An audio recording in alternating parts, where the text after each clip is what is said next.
Halo teman-teman podcast Uang Bicara, kita ketemu lagi. Pada kesempatan kali ini kita bakalan kupas program-program dari caleg-caleg yang akan bertarung di Pilpres, maksud saya Pileg 2024 ini. Dan pada kesempatan kali ini kita bakalan ngobrol dengan Alwen Ong, caleg PKS dari Sumatera Utara 1 untuk dapilnya nih. Halo Mbak Alwen. Halo Mbak, apa kabar? Kabar baik. Jadi kita mau ngobrolin soal programnya dulu. Tapi sebelumnya kita perkenalan dulu deh Mbak Alwen. Boleh nggak kenalin dirinya untuk teman-teman podcast Uang Bicara? Oke, Assalamualaikum warahmatullahi wabarakatuh. Salam sejahtera untuk kita semua. Halo teman-teman sekalian, perkenalkan nama saya Alwen Ong. Saya caleg DPR RI dari wilayah Dapil ini ya, Sumut 1. Oke, dari Sumut 1. Nah, kalau dari backgroundnya Mbak Alwen sendiri sehari-hari ini gimana selain sebagai politisi? Ya, saya kesehariannya berwirausaha. Nah, jadi lebih banyak melakukan aksi usaha dan beberapa kegiatan sosial, Mbak. Jadi Oke. sih kegiatannya seperti itu. Baik, jadi apa nih yang akan disuarakan terutama oleh seorang Alwen Ong di nanti kalau misalnya berhasil mendapatkan kursi di DPR RI? Kalau saya sendiri, insya Allah memang jika Allah berjalan untuk menjadi seorang caleg DPR RI, maka saya akan memilih sebuah komisi, namanya Komisi 6 gitu ya. Jadi fokus saya di bidang untuk peningkatan ekonomi masyarakat. Karena sesuai dengan apa yang saya lakukan hari ini, kemudian yang paling penting adalah setiap daerah itu mesti kita tingkatkan potensi yang ada. Nah, dengan melakukan apakah itu branding, kemudian mengumpulkan data-data yang ada di lapangan, sehingga ketika kita mengangkat potensi, secara otomatis ekonominya meningkat. Dan biasanya dengan peningkatan ekonomi, beriring pula dengan peningkatan kesehatan masyarakat karena pola hidupnya sudah lebih baik gitu ya. Kemudian sanitasinya juga nanti lebih baik gitu. Jadi pada dasarnya kegiatan yang kita dorong adalah untuk peningkatan ekonomi masyarakat, dan saya juga concern terhadap teman-teman difabel. Ya, jadi teman-teman difabel juga punya hak untuk melakukan kemandirian, peningkatan ekonomi mereka, sehingga beberapa waktu ini memang kita rutin untuk melakukan pendampingan kepada mereka seperti itu. Nah, kalau untuk kesehatan sendiri kita fokusnya membantu pemerintah dalam hal peningkatan kesehatan ibu dan janin. Program yang kita lakukan itu USG gratis bagi masyarakat, Mbak. Jadi kita hadir ke daerah-daerah yang angka kematian ibu dan anaknya tinggi, kemudian tingkat stuntingnya juga tinggi. Jadi kita datang ke sana bersama dokter spesialis, bersama teman-teman juga untuk memberi edukasi sekaligus memberikan pemeriksaan kepada ibu-ibu. Gitu. Jadi kita fokusnya lebih ke situ sih, Mbak. Baik, untuk kesempatan kali ini kita akan bahas lebih fokus ke UMKM, yang program untuk UMKM-nya sesuai juga dengan backgroundnya Mbak Alwen kayak gitu. Kalau dari Mbak Alwen sendiri ngelihat UMKM di Indonesia tuh seperti apa sih? Nah, jadi saya kebetulan berkesempatan ini ya banyak keliling daerah karena sebelumnya saya juga merupakan ketua Forum Kewirausahaan Pemuda untuk seluruh Indonesia. Jadi banyak keliling baik itu dari Jawa, Kalimantan, Sulawesi maupun yang di Sumatera gitu. Tapi mungkin saya ngambil contoh karena dapil saya Sumut, saya lebih perkecil jadi Sumut gitu ya. Nah, jadi kalau kita ke lapangan, kadang-kadang mereka nggak tahu tuh kalau mereka tuh UMKM. Jadi nganggapnya UMKM itu adalah orang yang bikin produk yang lucu-lucu gitu ya, produk manik-manik atau ada kuliner yang unik-unik, itu mereka menganggap UMKM. Padahal dari pemerintah sendiri, UMKM itu ada beberapa kriteria. Ada yang mikro, ya kan, kemudian yang kecil dan menengah gitu. Dan patokannya adalah dari sisi omset. Nah, kalau dipecah seperti itu, ketika ada klasifikasinya, saya lebih banyak menemukan UMKM yang secara omset di bawah 10 juta, Mbak. Nah, jadi mereka memulai usaha mereka dengan modal yang sangat minim. Modal 1 juta aja udah bisa bikin usaha tuh, bikin gorengan atau bikin siomay kayak gitu kan. Nah, Iya, mereka bisa betul. gitu ya. Nah, dari sana kita ngelihatnya gini, kita pilah dulu nih. Tidak bisa UMKM itu dijadiin satu semua, gitu nggak bisa. Makanya kalau kita mau bikin program juga ada klasifikasinya. Jadi tidak bisa yang omsetnya sudah di atas 100 juta digabung dengan 10 juta, nggak bisa. Maka yang harus dilakukan pertama sekali adalah melakukan pendataan dan validasi data. Nah, biasa kan dinas-dinas udah punya data nih, maka dilakukan validasi. Kenapa dilakukan validasi? Karena UMKM ini unik, Mbak. Bulan ini usahanya nanti gorengan, bulan depan ganti jual baju, ya kan? 3 bulan lagi ganti lagi usahanya gitu. Nah, itu dibutuhkan untuk validasi. Kenapa? Karena kan UMKM ini fokusnya gini, apa yang bisa saya lakukan hari ini yang mendatangkan omset. Nah, yang bisa dapat putarannya cepat gitu. Nah, dari situ kalau kita pengen ngebantu teman-teman UMKM, maka lakukan validasi terlebih dahulu. Kemudian kita buatkan program sesuai dengan kebutuhan mereka. Hal tersimpel aja, sepanjang saya berkeliling itu, saya bertanya kepada Bapak dan Ibu yang memiliki usaha. Pertanyaan saya gini, Bapak Ibu, usahanya sudah punya nama atau belum? Nama saja dulu, belum lagi yang lain. Nah, kalau namanya saja belum punya, bagaimana kita akan mencarinya di Google? Ibaratnya gitu ya. Iya, Gimana betul. caranya mencari di Google? Nah, nggak nemu Mm-mm. gitu ya. Jadi memulainya itu dari beberapa step. Validasi data, mendampingi mereka, bagaimana cara pembuatan, namanya begini, bikin logonya gini gitu ya, teknikal pemasarannya gini. Pemasaran juga disesuaikan dengan siapa calon pembeli mereka. Nah, jadi proses pendampingan itu yang dilakukan. Makanya saat ini ya alhamdulillah ketika diberi amanah ya untuk mengikuti kontestasi, saya tinggal melanjutkan kerja-kerja yang sudah berjalan. Nah, bedanya kalau dulu mungkin ketika diminta, datang dong ke daerah sini bantu dampingan. Kalau sekarang enggak, saya langsung datang. Jadi satu hari itu bisa 2 lokasi saya datangi. Kayak ini saya lebih concern, jadi dibagi dua kalau saya Mbak, dibagi dua. Yang pertama itu dalam aksi untuk pendidikan kewirausahaan dini. Jadi Mm-mm. bagi siswa-siswa. Nah, karena hari ini banyak siswa yang dia menjelang tamat masih bingung. Nanti mau kemana nih? Mau Mm-mm. kuliah belum ada, gitu. Mau kerja lapangan pekerjaannya semakin sempit. Mau bikin usaha, kebayangnya modalnya gede. Nah, itu kita edukasi. Kemudian siapa lagi yang didampingi? Gurunya. Mm-mm. Nah, biar barengan kan. Ya, kalau Betul. muridnya mengerti bagaimana memulai, gurunya juga harus sama. Harus Mm-mm. lebih mengerti, setingkat lebih tinggi. Nah, yang kedua, konsentrasi saya baru kepada teman-teman UMKM. Nah, UMKM itu yang kita dorong adalah agar mereka melek terhadap digital, mulai memahami betapa pentingnya branding bagi usaha mereka untuk sustainable-nya. Nah, itu yang Baik. kita coba. Oke, kalau dari Mbak Alwen sendiri melihat perlu ada regulasi yang direvisi atau regulasi baru terkait dengan UMKM ini biar lebih optimal lagi di Indonesia. Ya, kalau saya ngelihat dari secara regulasi, Mm-mm. ya semakin kemari semakin banyak keberpihakan terhadap UMKM. Cuman mungkin akan menjadi sebuah catatan ketika UMKM ini mereka berusaha memasarkan produknya memasuki minimarket, supermarket. Nah, ini yang harus semakin kita dorong. Kenapa? Ketika mereka pengen, oh kami pengen dong masuk produknya nih, anggaplah masuk ke salah satu store yang A gitu ya kan? Atau yang I gitu ya. Nah, yang mereka temukan adalah keterbatasan mereka untuk mengikuti regulasi yang ada dari mereka. Dan dari pemerintah juga ketika ada hal seperti ini, pemerintah susah memberikan bantuan permodalan ke mereka. Nah, karena kan bisa jadi tidak punya anggunan, belum pernah melakukan pinjaman, sehingga jumlahnya itu belum sesuai, kan gitu. Nah, problem mereka ketika pengen masuk ke supermarket adalah payment yang cukup jauh, Mbak. Paling cepat 1 bulan dan rata-rata 3 bulan. Nah, ini kan menyulitkan mereka untuk melakukan perputaran, gitu ya.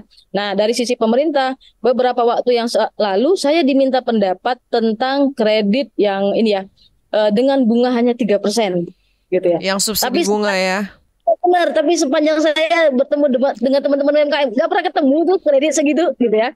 Paling hebat itu yang 6% setahun, dan itu sulit mereka mengaksesnya. Nah, tapi di lapangan bertaburan nih, ya kalau maaf ya, kalau mungkin saya katakan teman-teman itu banyak yang terkena lingkaran mekar kuncup kalau kita bilang. Jadi kredit dengan bunga yang begitu tinggi. Nah, ini Oh. mungkin juga harus menjadi catatan penting bagi pemerintah. Karena aspek permodalan itu kan salah satu hal yang dibutuhkan oleh UMKM. Nah, mungkin kalau secara regulasi saya lebih concern ke sana dan lebih mendorong bagaimana program pemerintah ini tepat sasaran. Tepat sasaran. Terutama seperti COVID kemarin ya, ada bantuan bagi UMKM nilainya 1,2 gitu. Banyak yang tidak mendapatkan. Nah, itu juga perlu ini ya, bisa jadi karena datanya yang tidak valid. Nah, itu juga. Nah, itu ya. Itu sih Baik. kalau Berarti regulasi. prioritasnya pendataan untuk UMKM dan mungkin pengkategorian ulang atau definisi ulang eh, UMKM ini karena tadi bisa sangat variatif sekali size-nya Ya, kayak gitu kan. Kemudian betul. juga Itu kalau soal dari sisi ininya ya. pembiayaan ya. Dari yang akan, ya betul, yang akan kita dorong dan nextnya adalah bagaimana setiap UMKM itu bisa melek terhadap digital dan mereka bisa ibaratnya memiliki permodalan yang cukup jika produk untuk masuk ke supermarket. Artinya pasarnya lebih luas gitu. Oke, pemerintah kan suka berulang kali ngomong UMKM, UMKM ini yang menyelamatkan bangsa kita pada saat COVID segala macam, segala macam. Tapi tuh sebenarnya apakah sudah berpihak sih untuk UMKM?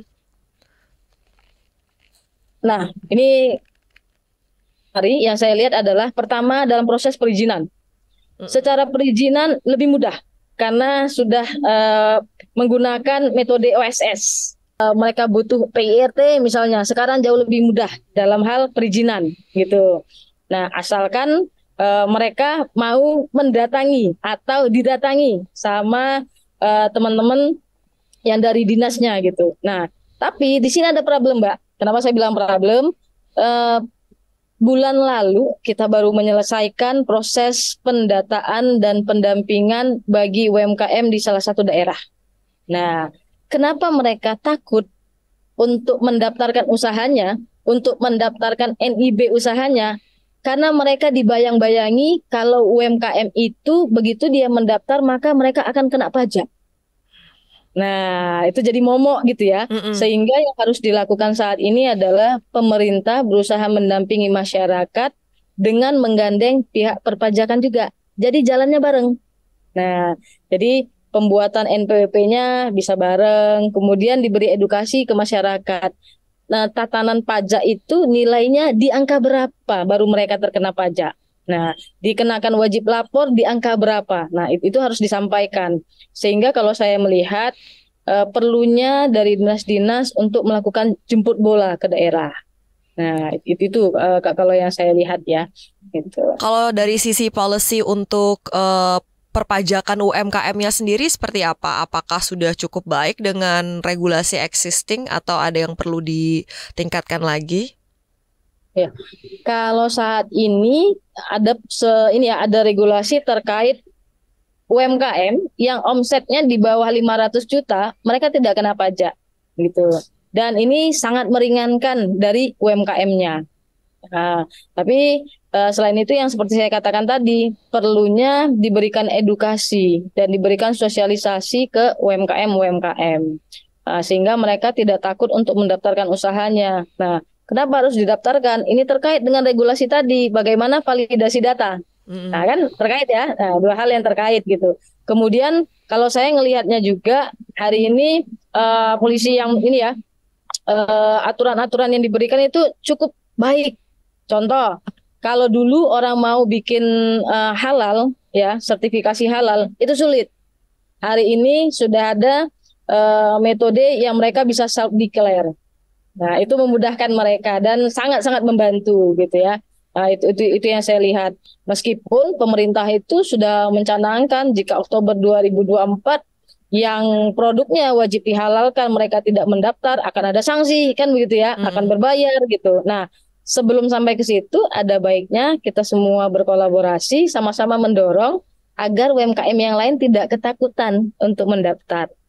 Nah, tidak ketakutan bahwa mereka nanti akan kena pajak gitu Mm. ya. Jadi ini juga erat kaitannya nanti kalau di dekat-dekatkan lagi dengan program apakah pariwisata gitu. Nah, itu akan berdampak. Kenapa? Karena orang butuh makanan halal. Salah Mm-mm. satu yang menyatakan makanan halal adanya logo halal misalkan, kan nggak bisa sembarang keluarnya gitu ya. Jadi Betul. itu semua berkait Mbak. Nah Mm-mm. itu. Baik. Itu sih.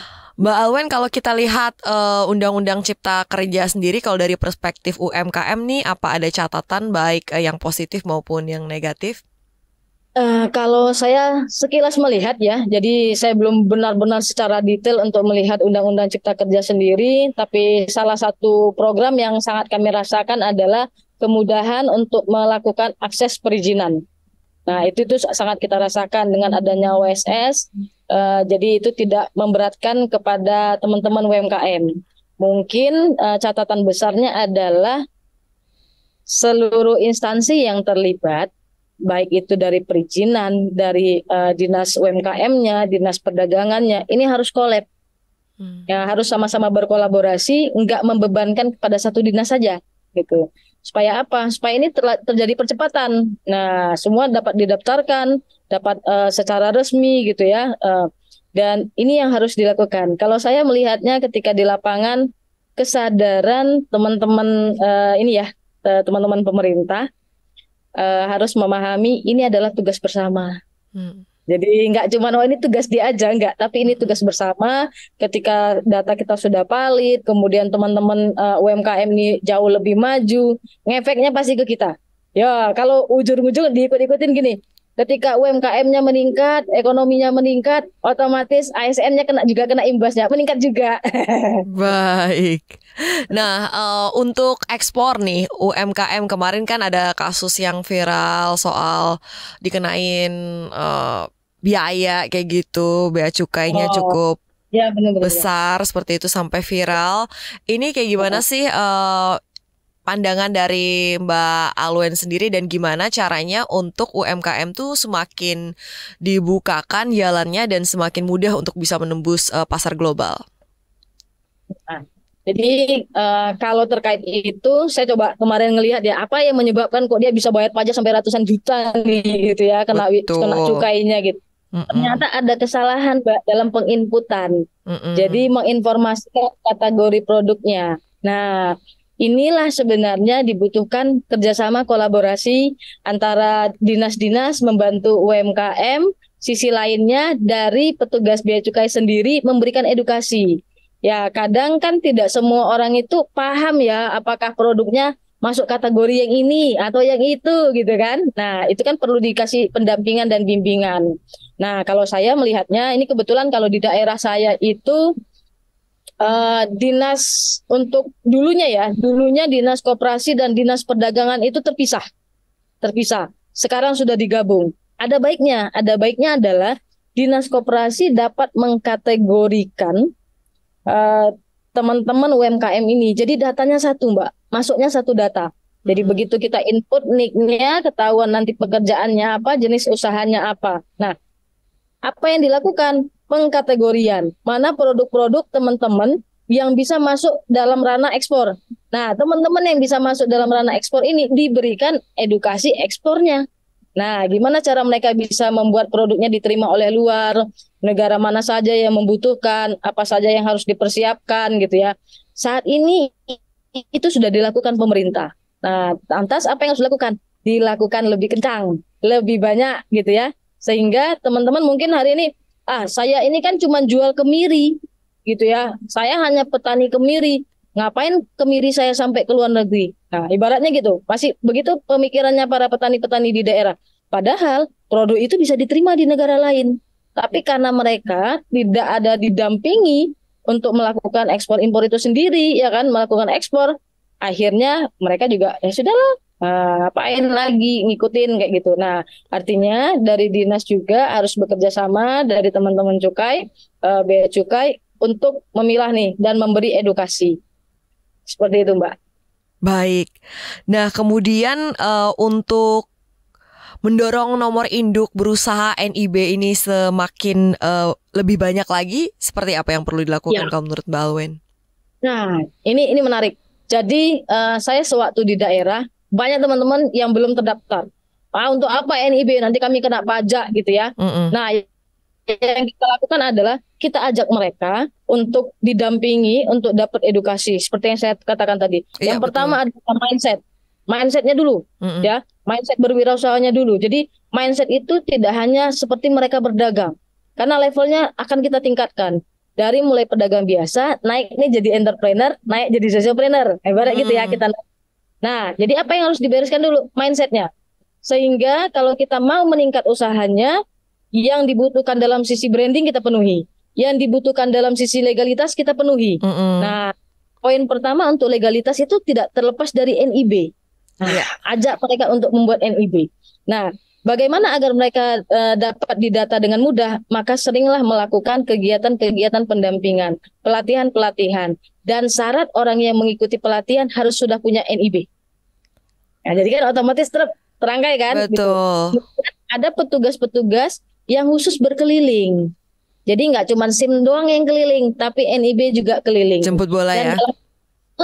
Dalam proses berkeliling itu harus memberi edukasi bahwa mereka itu dengan membuat NIB kita sudah membantu pemerintah agar data kita valid sampai ke pemerintah. Pemerintah kan juga punya banyak program nih dan juga punya sensus nih, ya kan, untuk mengetahui siapa-siapa saja UMKM-nya. Nah, kenapa pemerintah harus melakukan jemput bola? Contohnya begini, banyak orang-orang yang bikin usaha di pasar atau pajak, gitu ya. Kalau di Medan tuh pajak ya. Iya, nah, betul, pajak. Ya, ya kan? Nah, di pasar, mereka kan nggak punya waktu tuh harus datang ke dinas untuk bikin NIB. Nah, jadi kita jemputkan, kita buatkan. Nah, apa yang didapat pemerintah? Pemerintah dapat data dari teman-teman yang berdagang di pasar. Jadi tahu produknya apa saja, tahu kebutuhannya apa saja. Sehingga ketika dalam proses pendataan itu, mereka juga bisa nanya, Bapak Ibu, kira-kira kalau kita turun ke lapangan begini, kita tuh pengen tahu dari Bapak Ibu, apa ya yang bisa dilakukan pemerintah setelah kegiatan ini? Bisa jadi jawabannya, bisa jadi bukan permodalan malah. Jawabannya bisa perbaiki dong pasar kita, lebih cantik, lebih rapi, bisa gitu kan? Ya, kita ya tahu. Nah, itu kita butuhkan dari masyarakat agar program-program itu tepat sampai ke atas. Nah, kadang kan kita nganggap, oh pasar butuhnya cuma ini doang nih. Ya udah dicantikin doang. Oh, ternyata pasar juga pengennya, oh kami juga pengen nih. Kalau sekarang udah banyak orang yang online, kami juga pengen nih buat online gitu. Nah, kenapa enggak? Sekarang seminarnya dipindahin ke pasar. Nah, kan bisa begitu ya. Akhirnya kita jemput bola lebih dekat. Pemerintah dapat data-data untuk NIB juga, gitu Mbak. Baik.